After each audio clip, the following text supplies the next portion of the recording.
Hi ಸ್ನೇಹಿತರೆ, ನೀವು ನೋಡ್ತಾ ಇದ್ದೀರಾ ಆರ್.ಕೆ. Kembhavi YouTube channel. ಸ್ನೇಹಿತರೆ, ಹಿಂದುಳಿದ ವರ್ಗಗಳ ಇಲಾಖೆ ಕಡೆಯಿಂದ ಆಹಾರ ವಾಹನಕ್ಕಾಗಿ ಅರ್ಜಿಯನ್ನ ಆಹ್ವಾನ ಮಾಡಿದ್ದಾರೆ. ಮೊಬೈಲ್ ಕ್ಯಾಂಟೀನ್ ಯೋಜನೆ ಮೂಲಕ ಸರ್ಕಾರದ ಕಡೆಯಿಂದ 3 ಲಕ್ಷ ರೂಪಾಯಿ ಸಹಾಯಧನವನ್ನ ನೀವು ಪಡೆಯಬಹುದು. ಹಾಗಾದ್ರೆ ಸರ್ಕಾರದ ಕಡೆಯಿಂದ ಆಹಾರ ಯೋಜನೆಗಾಗಿ ಅರ್ಜಿಯನ್ನ ಸಲ್ಲಿಸಿ 3 ಲಕ್ಷ ರೂಪಾಯಿ ಪಡೆಯುವುದು ಹೇಗೆ, ಅರ್ಜಿಯನ್ನ ಸಲ್ಲಿಸುವುದು ಹೇಗೆ, ಅರ್ಜಿ ಸಲ್ಲಿಸಲು ಕೊನೆಯ ದಿನಾಂಕ ಏನಿದೆ, ಹಾಗೆ ನಾನು ಹೇಳಿದಿರುವಂತಹ ಈ ಜಿಲ್ಲೆಗಳಿಗೆ ಮಾತ್ರ ಅರ್ಜಿಯನ್ನ ಆಹ್ವಾನ ಮಾಡಿದ್ದಾರೆ. ಹಾಗಾದ್ರೆ ಆ ಜಿಲ್ಲೆಗಳು ಯಾವ್ಯಾವು? ನೀವು ಕೂಡ ಮೊಬೈಲ್ ಕ್ಯಾಂಟೀನ್ ಅಥವಾ ಆಹಾರ ವಾಹಿನಿಯನ್ನ ಪಡ್ಕೋಬೇಕಂತ ಅನ್ಕೊಂಡಿದ್ರೆ ಈ ವಿಡಿಯೋನ ಪೂರ್ತಿಯಾಗಿ ನೋಡಿ. ಈ ಒಂದು ವಿಡಿಯೋದಲ್ಲಿ ನಾನು ಕಂಪ್ಲೀಟ್ ಆಗಿ ಮಾಹಿತಿನ ತಿಳಿಸ್ತಾ ಇದ್ದೀನಿ, ವಿತ್ ಸರ್ಕಾರದ ನೋಟಿಫಿಕೇಶನ್ ಪ್ರಕಟಣೆ ಕೂಡ ತಿಳಿಸ್ತಾ ಇದ್ದೀನಿ. ಹಾಗೆ ಈ ಒಂದು ಅರ್ಜಿಯು ಆನ್ಲೈನ್ ಮೂಲಕವೇ ಸಲ್ಲಿಸಬೇಕಾಗ್ತದೆ. ಹಾಗಾದ್ರೆ ಬನ್ನಿ ಫ್ರೆಂಡ್ಸ್, ವಿಡಿಯೋನ ಶುರು ಮಾಡೋಣ. ವಿಡಿಯೋನ ಶುರು ಮಾಡೋಕ್ಕಿಂತ ಮುಂಚೆ ಒಂದು ಮಾಹಿತಿ ನಿಮ್ಗೆ ಇಷ್ಟ ಆಗಿದ್ರೆ ತಪ್ಪದೇ ವಿಡಿಯೋಗೆ ಲೈಕ್ ಮಾಡಿ ಸ್ನೇಹಿತರೆ. ಹಾಗೆ ಇದೇ ರೀತಿಯ ಸಾರ್ವಜನಿಕರಿಗೆ ಉಪಯೋಗವಂತ ಮಾಹಿತಿಗಳು ಮತ್ತು ಸರ್ಕಾರದ ಯೋಜನೆಗಳ ಮಾಹಿತಿಗಳು ನಮ್ಮ ಆರ್.ಕೆ. ಕೆಂಬಾವಿ ಯೂಟ್ಯೂಬ್ ಚಾನಲ್ ಆಗ್ತಾ ಇರ್ತವೆ. ತಾವು ಪಡ್ಕೊಳ್ಳೋಕೆ ಇನ್ನೂ ನಮ್ಮ ಚಾನಲ್ ನ ಸಬ್ಸ್ಕ್ರೈಬ್ ಮಾಡ್ಕೊಂಡಿಲ್ಲ ಅಂದ್ರೆ ಕೆಳಗಡೆ ಒಂದು ಸಬ್ಸ್ಕ್ರೈಬ್ ಅಂತ ಬಟನ್ ಇದೆ, ಅದರ ಮೇಲೆ ಕ್ಲಿಕ್ ಮಾಡಿ. ಹಾಗಾದ್ರೆ ಬನ್ನಿ ಫ್ರೆಂಡ್ಸ್, ವಿಡಿಯೋನ ಶುರು ಮಾಡೋಣ.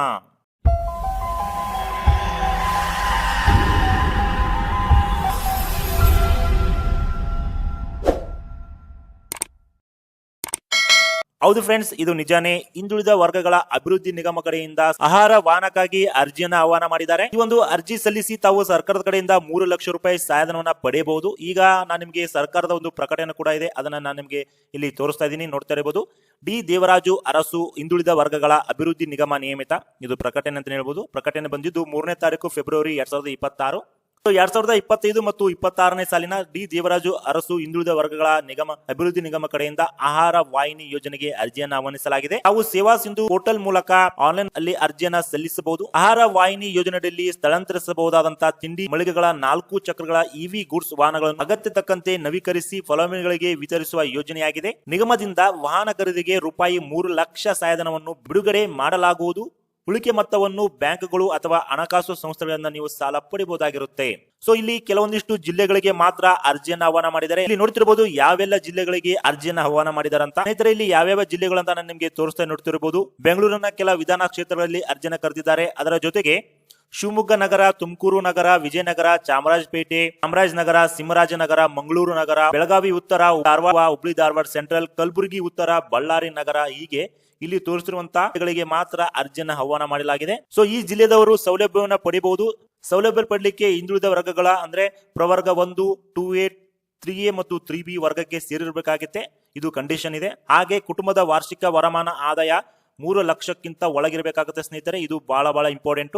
ತಮ್ಮ ವಾರ್ಷಿಕ ಆದಾಯ 3 ಲಕ್ಷಕ್ಕಿಂತ ಒಳಗಿರಬೇಕು. ಹಾಗೆ ತಾವು ಹಿಂದುಳಿದ ವರ್ಗಗಳ ಪ್ರವರ್ಗ 1, 2A, 3A ಮತ್ತು 3B ವರ್ಗದಾಗಿರಬೇಕು. ಅರ್ಜಿದಾರರ ವಯಸ್ಸು 21 ರಿಂದ 45 ಸ್ನೇಹಿತರೆ. ಇದು ಬಹಳ ಇಂಪಾರ್ಟೆಂಟ್ ಸ್ನೇಹಿತರೆ. ಆನ್ಲೈನ್ ಮೂಲಕವೇ ಅರ್ಜಿಯನ್ನ ಸಲ್ಲಿಸಬಹುದು. ಅದು ಸೇವಾ ಸಿಂಧು ಪೋರ್ಟಲ್ ಮೂಲಕ ಅರ್ಜಿಯನ್ನ ಆಹ್ವಾನಿಸಲಾಗಿದೆ. ಅರ್ಜಿಯನ್ನ ನೀವು ಸೇವಾ ಸಿಂಧು ಪೋರ್ಟಲ್ ಮೂಲಕ ಅರ್ಜಿ ಸಲ್ಲಿಸಬಹುದು. ಅರ್ಜಿಯನ್ನ ಸಲ್ಲಿಸುವವರು ಅರ್ಜಿದಾರರ ಒಂದು ಆಧಾರ ಜೋಡಣೆ ಆಗಿರುವಂತಹ ಚಾಲ್ತಿಯಲ್ಲಿರುವ ಬ್ಯಾಂಕ್ ಖಾತೆಯನ್ನು ಹೊಂದಿರಬೇಕಾಗ್ತದೆ. ಹಾಗೆ ಆಧಾರ್ ಕಾರ್ಡಿನಲ್ಲಿ ಯಾವ ರೀತಿಯಾಗಿ ಹೆಸರಿರುತ್ತೆ ಅದೇ ರೀತಿಯಾಗಿ ತಾವು ಅರ್ಜಿಯಲ್ಲಿ ಹಾಕಬೇಕಾಗ್ತದೆ. ಯಾವುದೇ ರೀತಿ ತಪ್ಪನ್ನ ಮಾಡಬಾರದು. ಹಾಗೆ ಇನ್ನಿತರ ದಾಖಲಾತಿಗಳಾದಂತಹ ಜಾತಿ, ಆದಾಯ ಪ್ರಮಾಣಪತ್ರ, ಬ್ಯಾಂಕ್ ಪಾಸ್ಬುಕ್ ದಲ್ಲೂ ಕೂಡ ಹೆಸರು ಸೇಮ್ ಇರಬೇಕು. ಅಂದ್ರೆ ಮಾತ್ರ ನಿಮಗೆ ಈ ಯೋಜನೆಗೆ ಎಲಿಜಿಬಲ್ ಆಗ್ತೀರಿ. ಏನಾದ್ರೂ ಮಿಸ್ಟೇಕ್ ಆದ್ರೆ ನಿಮ್ಗೆ ರಿಜೆಕ್ಟ್ ಕೂಡ ಆಗ್ಬಹುದು ಸ್ನೇಹಿತರೆ. ಅವಾಗಲೇ ಹೇಳಿರುವ ಹಾಗೆ ತಾವು ಈ ಒಂದು ಯೋಜನೆಗೆ ಅರ್ಜಿ ಸಲ್ಲಿಸಬೇಕಾದ್ರೆ ಸೇವಾ ಸಿಂಧು ಪೋರ್ಟಲ್ ಮೂಲಕ ಅರ್ಜಿಯನ್ನು ಸಲ್ಲಿಸಬಹುದು, ಅಥವಾ ನಿಮ್ಮ ಹತ್ತಿರದ ಗ್ರಾಮ 1, ಬೆಂಗಳೂರು 1, ಕರ್ನಾಟಕ 1 ಆನ್ಲೈನ್ ಕೇಂದ್ರಗಳ ಮೂಲಕ ತಾವು ಅರ್ಜಿಯನ್ನು ಸಲ್ಲಿಸಬಹುದು. ಹಾಗೆ ಸ್ನೇಹಿತರೆ, ಇಲ್ಲಿ ನೋಡ್ತಿರಬಹುದು ಅರ್ಜಿ ಸಲ್ಲಿಸಲು ಕೊನೆಯ ದಿನಾಂಕ 4 ಮಾರ್ಚ್ 2026 ಒಂದು ಕೊನೆಯ ದಿನಾಂಕ ಆಗಿರುತ್ತೆ. ನೆನಪಿರ್ಲಿ, 4ನೇ ತಾರೀಕು 3ನೇ ತಿಂಗಳು 2026 ಕೊನೆಯ ದಿನಾಂಕ ಆಗಿರುತ್ತೆ. ಈ ದಿನಾಂಕದೊಳಗಾಗಿ ತಾವು ಸೇವಾ ಸಿಂಧು ಪೋರ್ಟಲ್ ಅಲ್ಲಿ ಬಂದು ಅರ್ಜಿಯನ್ನು ಸಲ್ಲಿಸಬಹುದು. ಸ್ನೇಹಿತರೆ, ಅರ್ಜಿ ಸಲ್ಲಿಸಲಿಕ್ಕೆ ಬೇಕಾಗುವಂತಹ ದಾಖಲಾತಿಗಳು ಏನಂದ್ರೆ Aadhaar card, bank passbook xerox, ಮತ್ತೆ ಡ್ರೈವಿಂಗ್ ಲೈಸೆನ್ಸ್, ಹಾಗೆ ಫುಡ್ ಲೈಸೆನ್ಸ್, ಮತ್ತೆ bank account Aadhaar card link ಆಗಿರಬೇಕು. ಮೊಬೈಲ್ ನಂಬರ್, OTP ಬರಲಿಕ್ಕೆ ಮೊಬೈಲ್ ನಂಬರ್ ಬೇಕಾಗುತ್ತೆ.